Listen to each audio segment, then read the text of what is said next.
Alors, ce matin, on va avoir une séance Godly Play pour les petits et pour les grands. Godly Play, c'est une méthode d'enseignement qu'on a commencé il y a 2 ans avec les enfants. C'est un peu mystérieux pour les parents et pour les adultes. Alors, on va faire une séance avec vous.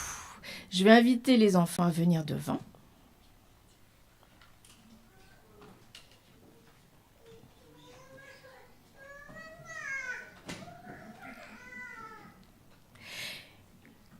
Avant de commencer une séance Godly Play, on accueille l'enfant et on demande toujours « Est-ce que tu es prêt ?» Est-ce que vous êtes prêts? Soyons comme des petits enfants. Laissons-nous accueillir dans les bras grands ouverts de Jésus. Avant de commencer la séance, regardez notre cercle de l'année. Alors, je ne sais pas si vous le voyez bien. Vous pouvez vous lever, hein. Si vous ne le voyez pas bien, vous pouvez vous lever. C'est le cercle de l'année. Il représente notre calendrier liturgique de l'année. Est-ce que vous connaissez les 3 grands événements de notre année? Il y a Noël, il y a Pâques, et en rouge, il y a la Pentecôte, c'est chaud. La Pentecôte, on ne peut pas trop s'approcher, c'est chaud. Aujourd'hui, donc, est-ce que vous avez bien repéré, hein? Noël, c'est l'étoile. Pâques, la croix, bien sûr. Et la Pentecôte en rouge, c'est le feu.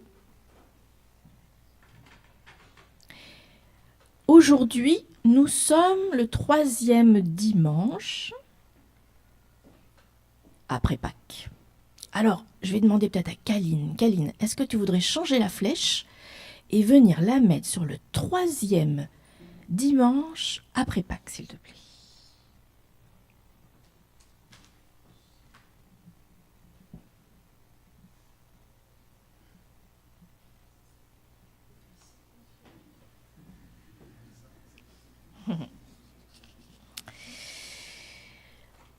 Noël et Pâques sont de très grands mystères.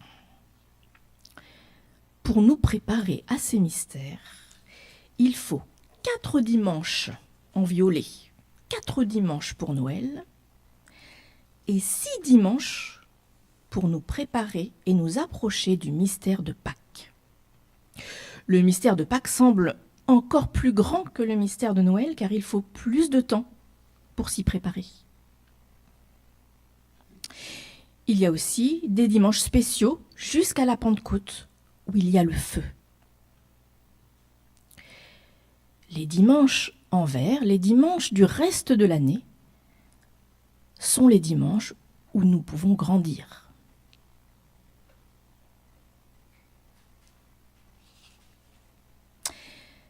Maintenant que nous savons où nous sommes, nous allons écouter le récit de ce matin.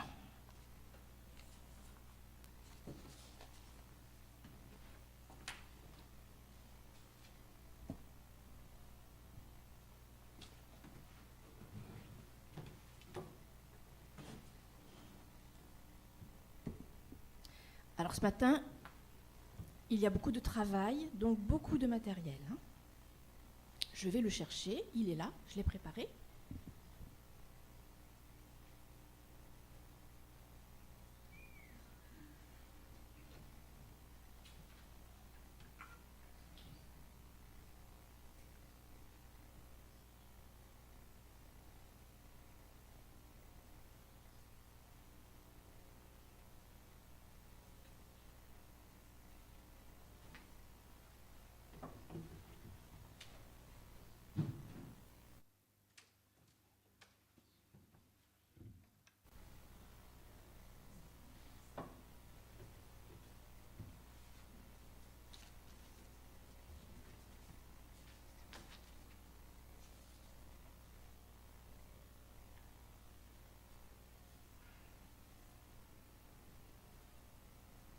Vous êtes prêts?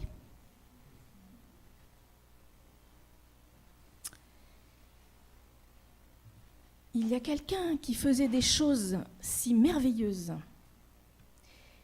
et qui disait des choses si étonnantes que les gens se demandaient qui il était.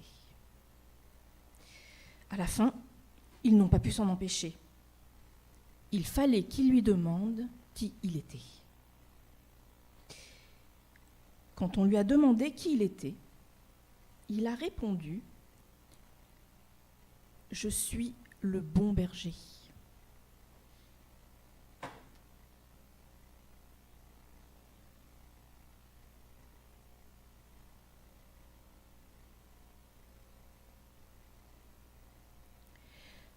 Je connais chacune de mes brebis.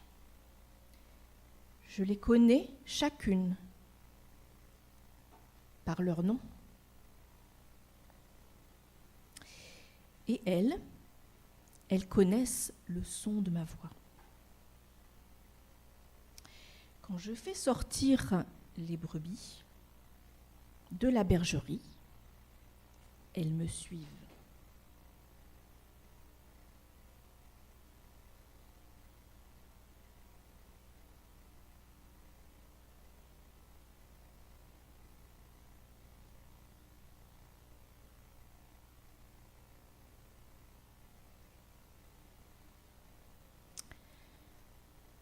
Je marche devant les brebis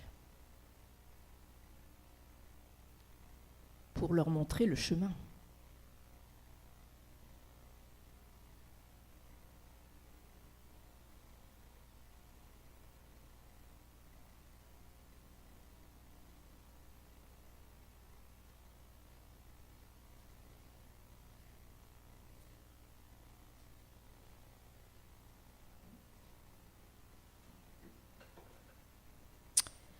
Je leur montre le chemin vers la bonne herbe.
Voici la table du bon berger.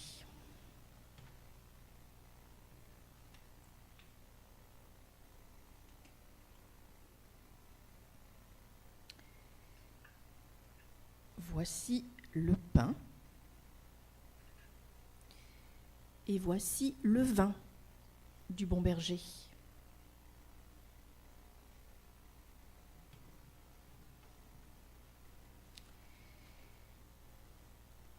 Parfois, il semble que nous ayons besoin de quelque chose sur la table pour nous rappeler que c'est la table du bon berger. Mais le bon berger est dans le pain et dans le vin. Alors, nous n'avons pas vraiment besoin d'autre chose pour nous en souvenir.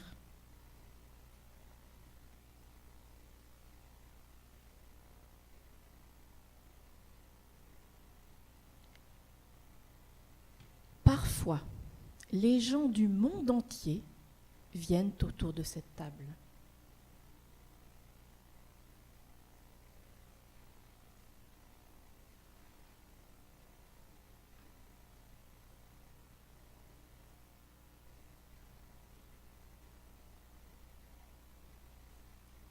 Et les enfants, bien sûr, aussi.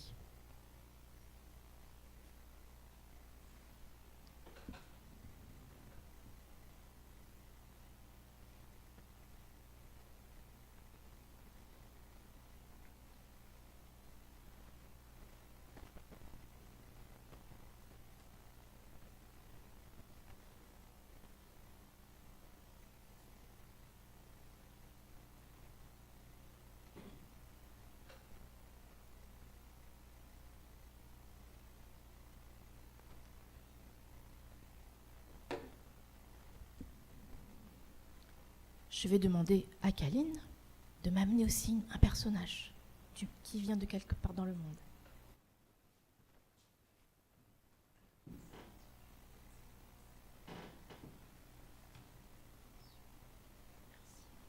Merci Kaline. Et Cara aussi, tu peux m'amener? J'ai besoin de l'aide des enfants, hein.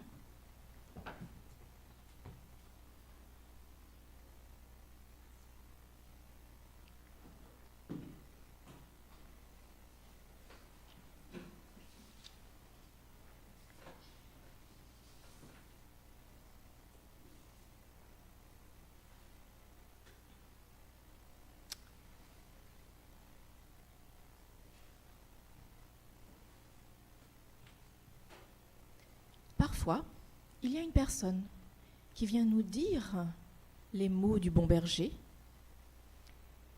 et qui vient pour nous faire partager le pain et le vin du bon berger.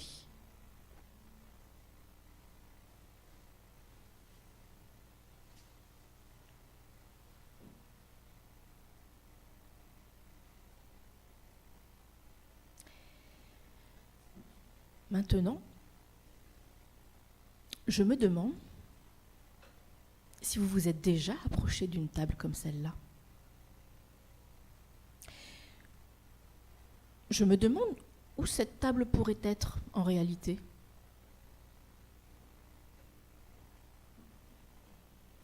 Je me demande si les gens sont heureux autour de cette table. Je me demande si vous avez déjà entendu les mots du bon berger.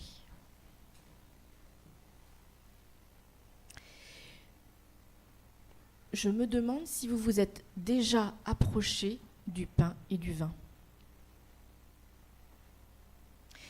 Et je me demande où pourrait être ce vin et ce pain en réalité.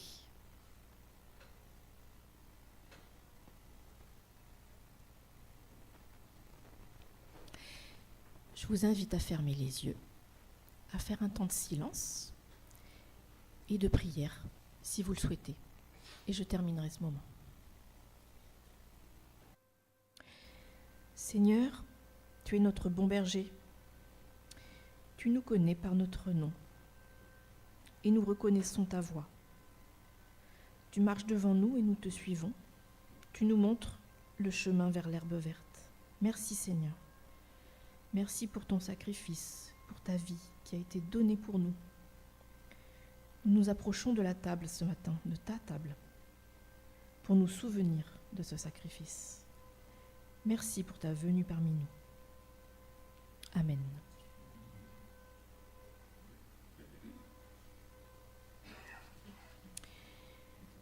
Le Seigneur est mon berger. Je ne manquerai de rien. Il me met au repos sur de verts pâturages. Il me conduit au calme, près de l'eau. Il me fait revivre. Il me guide sur la bonne voie, car il est fidèle à lui-même. Même si je marche dans la vallée de l'ombre de la mort, je ne redoute aucun mal, Seigneur, car tu m'accompagnes. Tu me conduis, tu me défends. Voilà ce qui me rassure. Face à ceux qui me veulent du mal, tu prépares un banquet pour moi. Tu m'accueilles en versant sur ma tête de l'huile parfumée. Tu remplis ma coupe, elle déborde. Oui, le bonheur et la grâce m'accompagneront tous les jours de ma vie. Seigneur, je reviendrai dans ta maison aussi longtemps que je vivrai. Vous avez reconnu le psaume 23.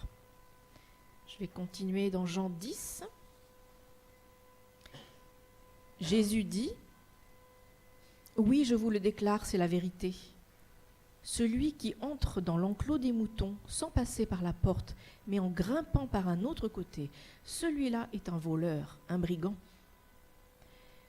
Mais celui qui entre par la porte est le berger des moutons. Le gardien lui ouvre la porte, et les moutons écoutent sa voix. Il appelle ses moutons, chacun par son nom, et les mène dehors. Quand il les a tous fait sortir, il marche devant eux, et les moutons le suivent, parce qu'ils connaissent sa voix. Mais ils ne suivront certainement pas un inconnu. Ils fuiront plutôt loin de lui, parce qu'ils ne connaissent pas la voix des inconnus. »